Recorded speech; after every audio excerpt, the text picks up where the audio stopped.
The plague of locusts.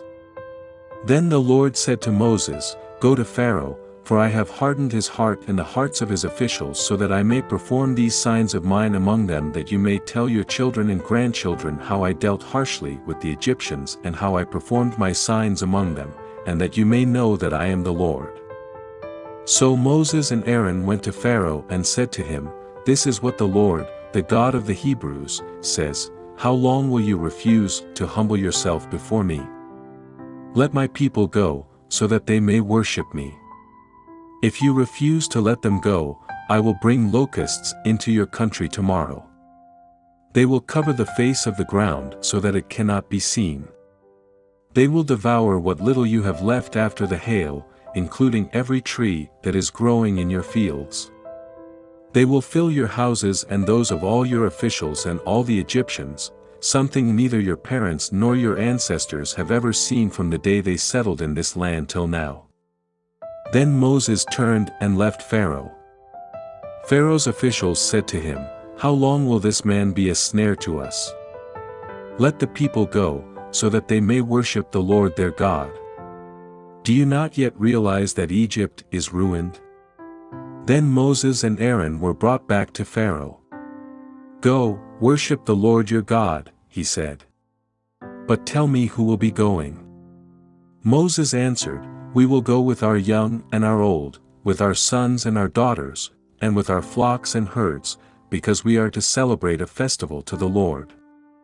Pharaoh said, "The Lord be with you, if I let you go, along with your women and children. Clearly you are bent on evil. No. Have only the men go and worship the Lord, since that's what you have been asking for." Then Moses and Aaron were driven out of Pharaoh's presence. And the Lord said to Moses, "Stretch out your hand over Egypt so that locusts swarm over the land and devour everything growing in the fields, everything left by the hail." So Moses stretched out his staff over Egypt, and the Lord made an east wind blow across the land all that day and all that night. By morning the wind had brought the locusts. They invaded all Egypt and settled down in every area of the country in great numbers. Never before had there been such a plague of locusts, nor will there ever be again.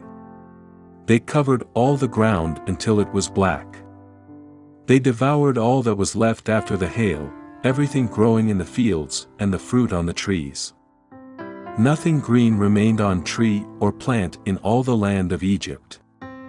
Pharaoh quickly summoned Moses and Aaron and said, "I have sinned against the Lord your God and against you. Now forgive my sin once more and pray to the Lord your God to take this deadly plague away from me."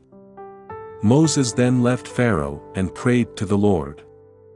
And the Lord changed the wind to a very strong west wind, which caught up the locusts and carried them into the Red Sea. Not a locust was left anywhere in Egypt. But the Lord hardened Pharaoh's heart, and he would not let the Israelites go. The plague of darkness.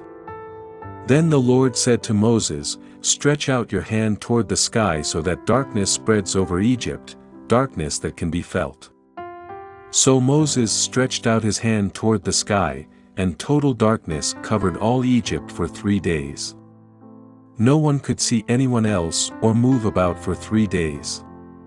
Yet all the Israelites had light in the places where they lived. Then Pharaoh summoned Moses and said, "Go, worship the Lord. Even your women and children may go with you, only leave your flocks and herds behind."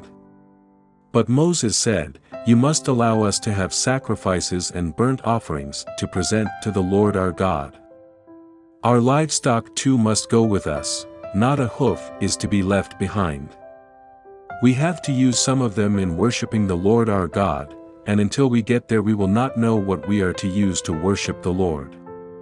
But the Lord hardened Pharaoh's heart, and he was not willing to let them go. Pharaoh said to Moses, "Get out of my sight. Make sure you do not appear before me again. The day you see my face, you will die." "Just as you say," Moses replied. "I will never appear before you again."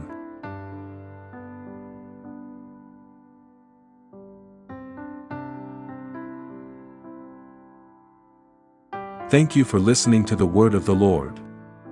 Find out how to help our project in the description.